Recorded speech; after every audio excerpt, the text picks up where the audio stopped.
I'll bet there was. Alright, continuing along the fancy path. Yeah, don't worry, they're going away. I won't let them hurt you. Yeah, leave this to me and try not to get involved. Don't get hurt at all. Yeah, I've got to destroy this thing. Ah! You troll! Well, thankfully, Growing Way ran out of the way. He didn't get hit by the AoE. That's good for us. We want to keep our guy alive. Yeah, that'll slow you down.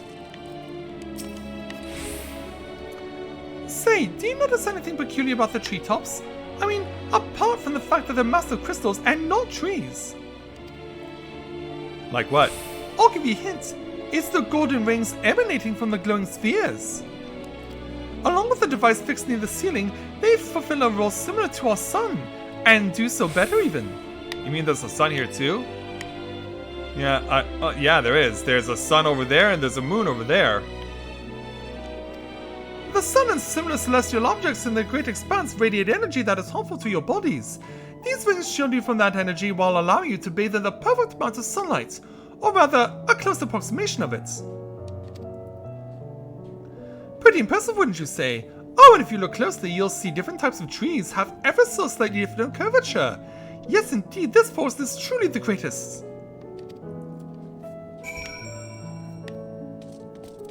And so we'll continue along here, trying to avoid being attacked. We'll hang enough to get to this next circle. There was something else I wanted to tell you about. Oh, right! The propulsion systems and habitat facilities were completed around 2,000 years ago, and with that, the most important features were fit for purpose. Which was all well and good, except we still knew absolutely nothing about the present-day people of Etheris. Why not go and visit Etheris yourself, you might ask? Strictly forbidden. While technology or knowledge of the moon's true purpose exploited for evil ends, the results could be disastrous. Well, can't blame you there. And then there were a few more rejoinings that became increasingly difficult to converse with Heidelin. Fearful we might lose the ability to communicate with her altogether, we besieged her to find people on Etheris we could trust to help. We were quite fortunate everything worked out as it did. I guess you are. Alright, continuing along the fancy path. And looks like we will have a cutscene take place over here.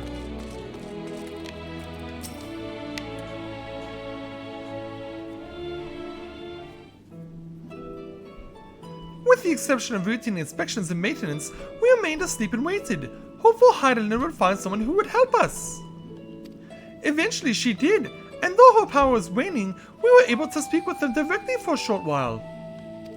We shared with them everything we could, including our knowledge of the heavens and a means to travel here to the moon. That didn't involve a lunar whale? They certainly didn't waste any time with what we taught them. No more than a few years after that, our collaborators found a means to convey messages and supplies to us from down below. With all the letters, books, and other resources they sent, we learned enough to start making more meaningful changes to the moon. And now you're here. Hopefully you're enjoying yourself as much as I am. Well, we certainly are. Especially after Zodiac died. I knew you would like Greatest Endsville, I knew it! Thank you again for coming here, by the way. I know it was just a walk through the forest, but it meant a lot to me. Oh, hey there, you two. There you are. I take it you've already received the Grand Tour. Shame we missed it.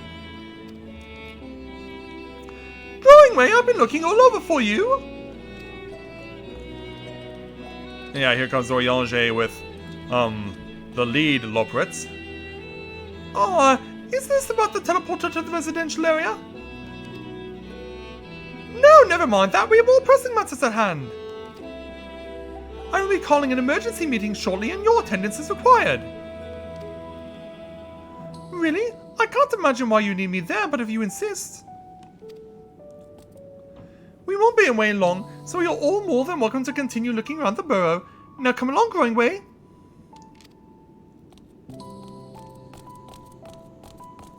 And away they go.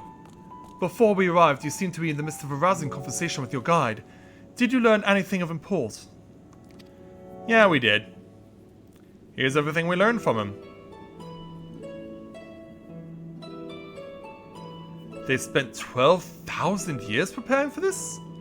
Crazy, isn't it? With the appointed hour fast approaching, I can certainly understand the restlessness, but still. It remains to be seen if the people can be persuaded to evacuate when there are yet no signs of the final days. What's more, the technology of this place defies imagination. I doubt there are many who would readily come to terms with living in such surroundings. Whoever these collaborators are, unless they are possessed of the world's most charming personalities, or means to forcibly evacuate people, they will meet with a great deal of resistance. Indeed, even when faced with annihilation, the decision to forsake all one knows cannot be made lightly.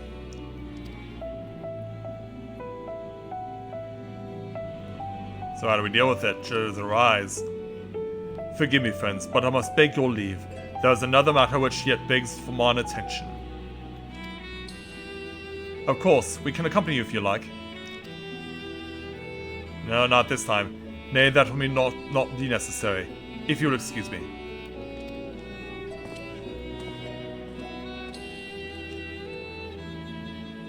Yeah, after overhearing before.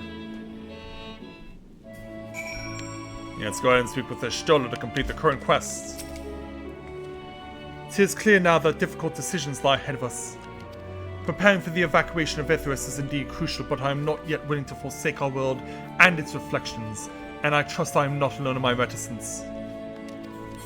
You got that right. So we'll take our experience in our 1294 gil. And then head on over to speak with Thancred to take on the next level 84 main story quest entitled Back to Old Tricks. By now, Thancred can tell when his friends are up to something. Did Orianger seem strange to you? More so than usual, I mean. I know he has a penchant for keeping his old counsel, but I'd be lying if I said I wasn't worried. Would you go and see if he's alright? Ishton and I will remain here and see what else we can learn about the final days. If you hurry, perhaps you can catch up to him. So to get to where we need to go, we gotta make our way back over to the primary aetheryte. So back to Bestway's Burrow.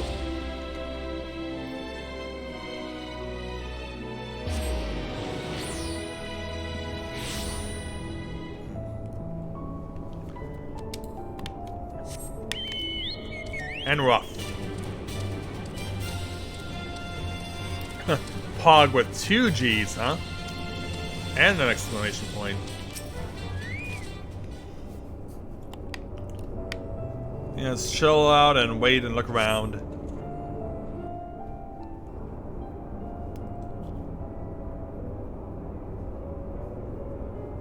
As Vika continues to spot, hopefully, and has now. So yeah, there goes Orianger. Orianger appears to be heading towards the entrance to Bestway's Burrow.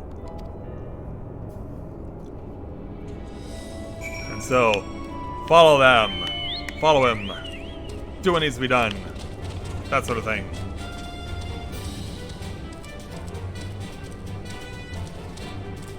Alright, going up.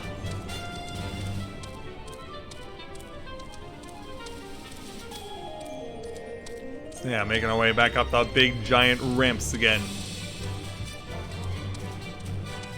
Around the corner and taking another. Yeah, Orianger, we saw you conversing with the Loporets before, but what did they want you to do for... What did they want you to do for them?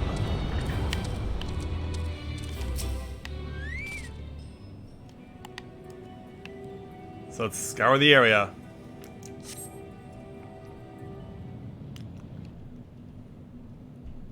Yeah, hopefully he didn't get too far away. Yeah, there he is.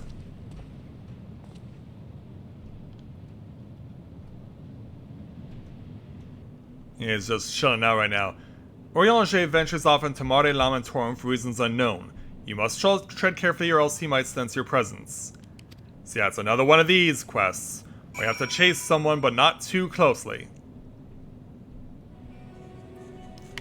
Follow Orianger from a safe distance. The The objective will end in failure if you notice or fall too far behind.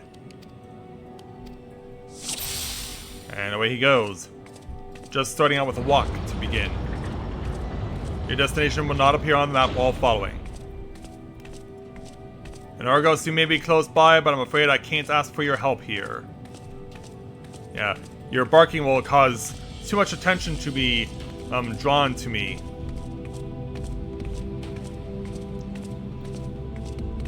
Yeah, run to the first possible option to take cover.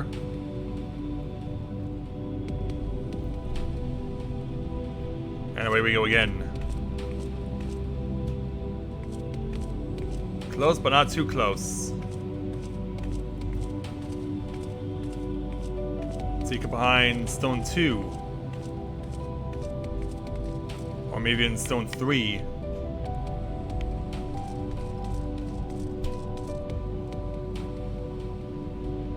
Oh, but he makes it past even that.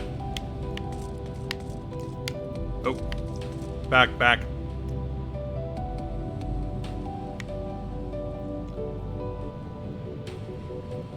And now he's off into a full sprint.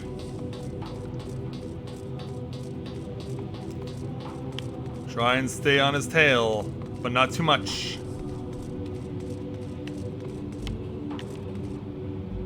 Oh, he started walking again.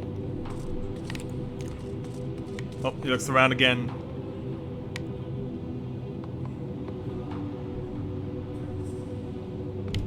And he's off and running again.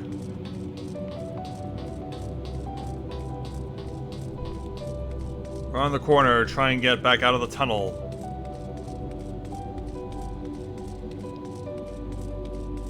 Yeah, up and over. And we made it.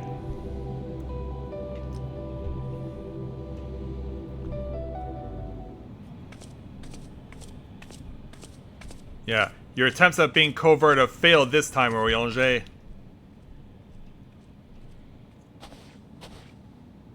Thine arrival is timely as ever.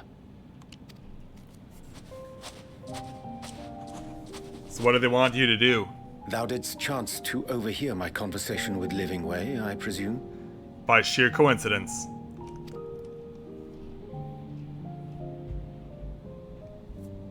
'Twas not mine intent to move in shadow. Nevertheless, I have been asked to do that and more yet again. Is it so plain that these strangers could intuit it at a glance? My capacity for silence and secrecy, and duplicity. And many more.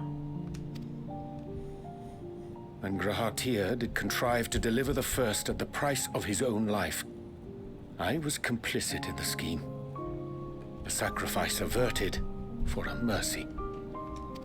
Would that I could say the same for Menphilia. One life for one world. And by that bloody bargain brokered by my hand were the scions robbed of a dear comrade, and Flamine her beloved daughter. Two souls, whose selflessness was beyond measure, whose resolve was unshakable. They would not be moved even had I thought to protest.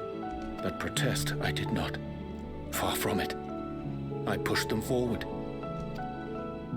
No effort did I make to seek out alternatives. Ones that would not demand such terrible costs. So what are you being asked to do now?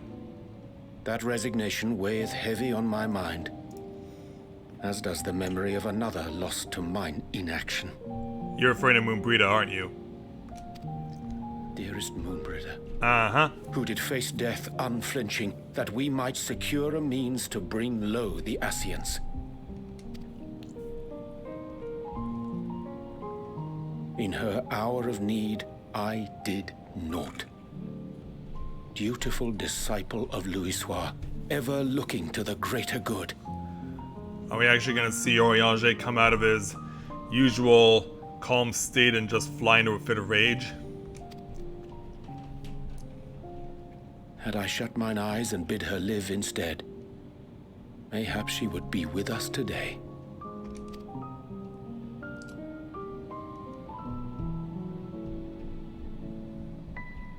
selfish wants born of everlasting regrets.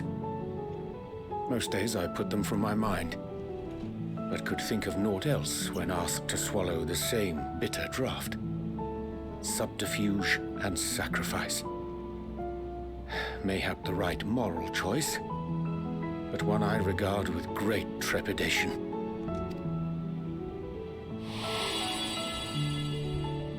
The calamity of Amarot was a tragedy beyond reckoning, one which must never again come to pass. You got that right. Thus must we struggle, haunted by ghosts of those we have lost, clinging to those we pray we can yet save. But what of those we cannot? How do we make peace with the dreadful algebra of necessity? Yeah, this is what I have for my words of wisdom. Sometimes there's no right answer. Have faith in yourself and your decisions. Take heart and protect well those you can, or whether we had time to weigh the costs. Yeah, if only.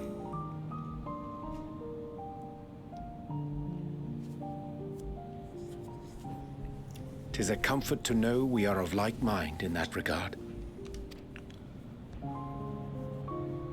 Strange.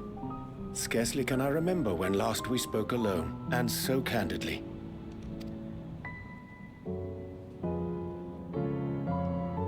I thank thee. For all my supposed skill with words, I find it difficult to express such private thoughts. Yeah, you always do. As for the Loporrit's proposition, I will take time and consider how to respond. It would be to our mutual benefit if we could converse more openly with our aspiring caretakers. A concern I should be glad to address on the Scion's behalf. To dispense with all pretense and bare one's heart to another is a frightening thing indeed. But we cannot move forward ere we take that bold first step. A lesson I have learned many times before. And today.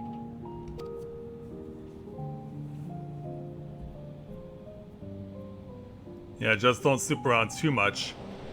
Who was overhearing us in the meantime? They were. What are they saying? Curse these ears! I've heard bugger all! Yeah, too bad for all of you. No matter. We've got our plans. And what did those plans entail? I guess we'll know later.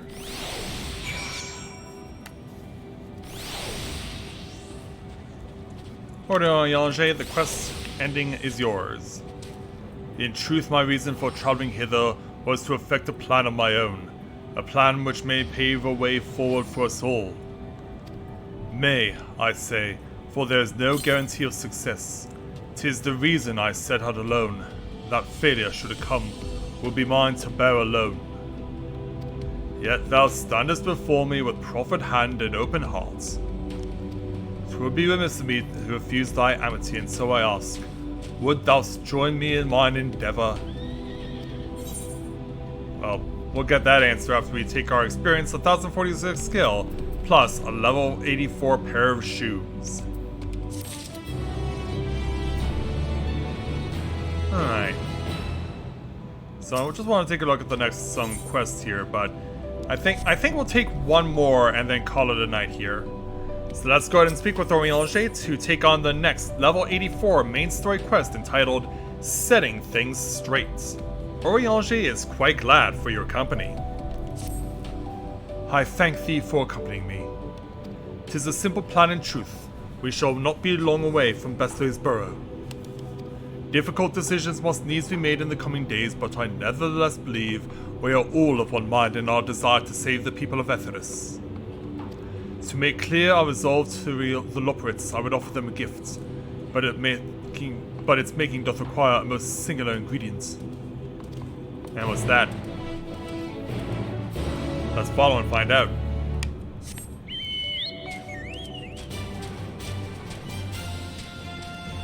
And go past all the weird creatures that live around here. I mean, we know where we are. They're all gonna be weird. So yeah, what is it over here that you need? Ah, an abundance of sponjoy. Excellent. I chanced to spy this aggregation when crossing Zodiac's erstwhile prison. Using a spell taught me by the Numu, I believe these shall suffice for the gift I would fashion. The magic requireth considerable concentration, however. Might I prevail upon thee to stand watch while I perform the incantation? So it's up to us to stop anything that will hurt Orianger.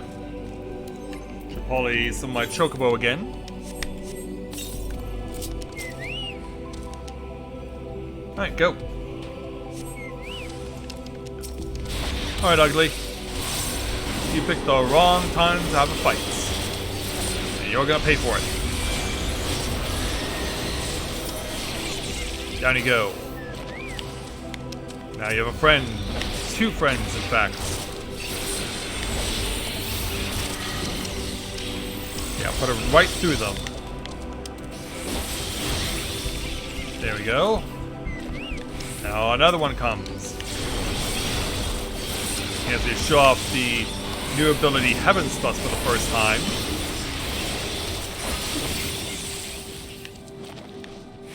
Alright, all clear.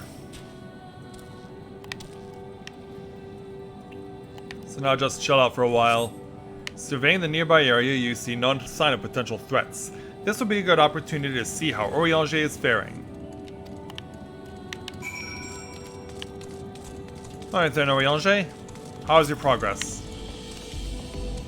He remains fixated on his work.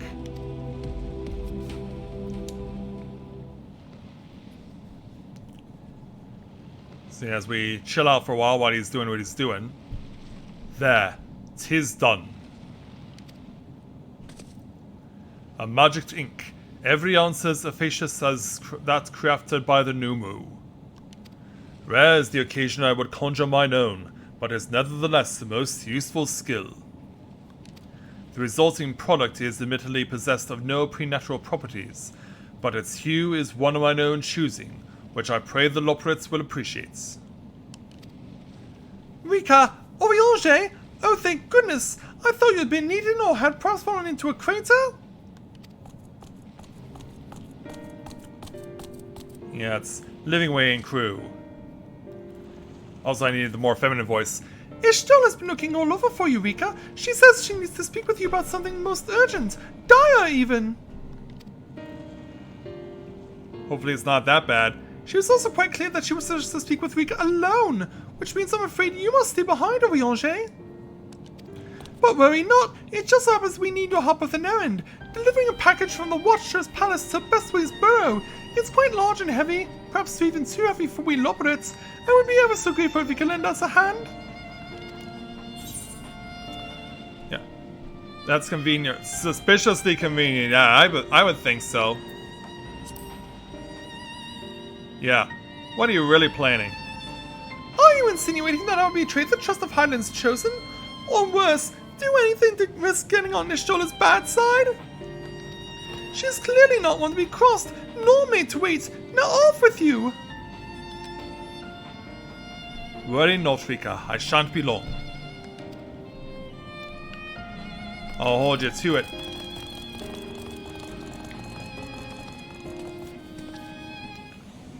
Alright, so we gotta go back into the burrow.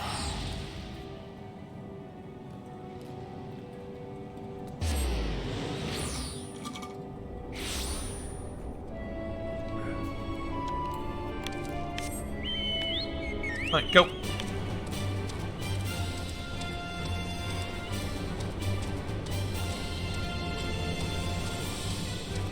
So yeah, let's see where Stola went. Okay, she's still over on the other side there.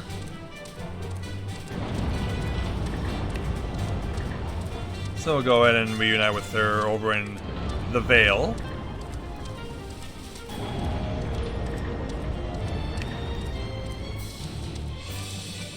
Just got pushed over.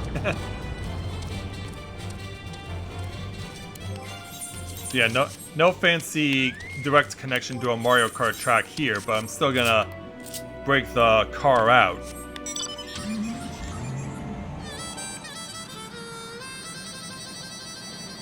Alright, back over to Ashtola. Oh, Rika, we thought you'd be away for far longer. Yeah, Livingway said something about you. A dire emergency? I said no such thing. But as you are here, I could use your assistance with one small matter. Runningway, a companion of Growingway's, has apparently much to tell us of the final days.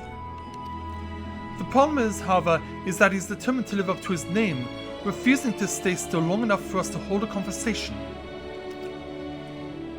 Is there anywhere he's likely to stop and rest, or perhaps there's a way to slow him down? What's the rush? I was thinking we should wait here, maybe enjoy a cold mug of carrot juice and... No? Well, if it's really that important. You can try using these balls of moose flesh, not to be confused with the other thing. Runningway's notable other feature is his incessant chatter, so you have no trouble finding him in a crowd, and when you do, try lobbing your balls at him. Yeah, definitely not NFSW. Crude, but if it proves effective. He was here in Greater Stenvale when last I saw him. Let's split up and find him. Alright, let's go and have a look. Go. Yeah, we don't even need to venture that far. Rabbit stew. Are you Wile E. Coyote or something? Search your surroundings for Runningway. Yeah, let's see if we can find the little bugger. Well, there he is, it seems.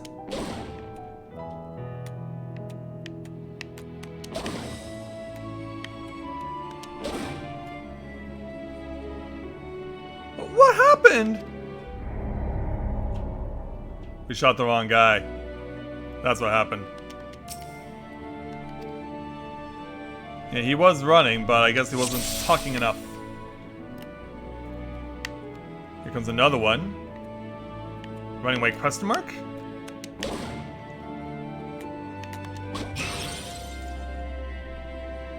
That's smart! If this is meant to be a joke, it isn't funny!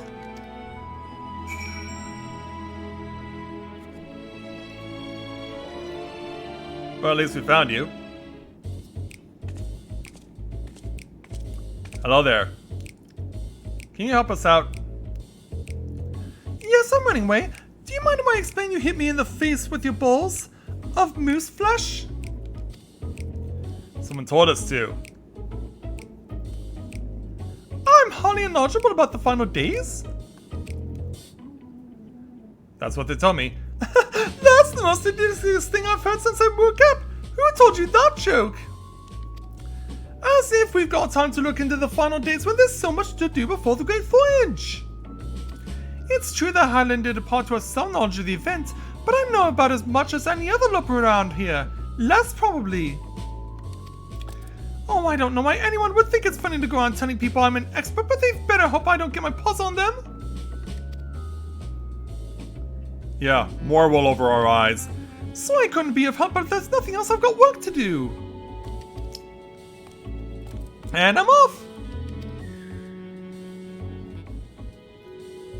Yeah, why are they doing this to us? Yeah, why are they doing this to us?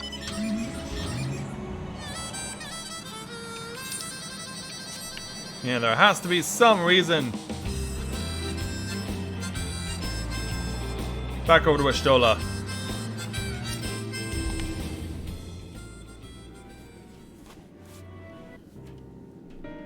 I could find neither hide nor hair of him. How did you fare? Well, we found him, but it didn't go over all that well. So he knows more than the others. Care to explain yourself, Growingway? Well, you see, I misremembered. Yes, that's it, I misremembered. Terribly sorry about that. I'm afraid I'm drawing a blank, though. Try as I might, I can't remember who I was thinking of. We can shake it out of you. On a non-related note, what of Oriange? I assume you spoke with him earlier, but did he say when he'll be returning? Nope. On his way to the Watcher's Palace with Livingway? Yeah, as in... Between Growingway's sudden lapse of memory and lack of other leads, maybe our time would be better spent lending Oriange a hand. Wait, now hold on a moment! It's all coming back to me. Yes, I remember! The information you're looking for is in the archives! That's where you'll find all sorts of useful knowledge, but including that pertaining to the final days. Yeah, do we really take him seriously? Well, in the meantime, there is one thing we will take. Our experience, 1,170 gil, and a set of 84 gauntlets.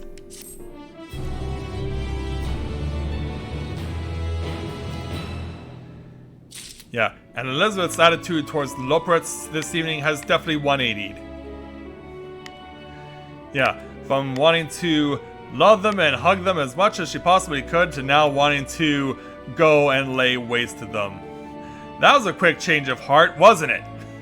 That was a very quick change of heart.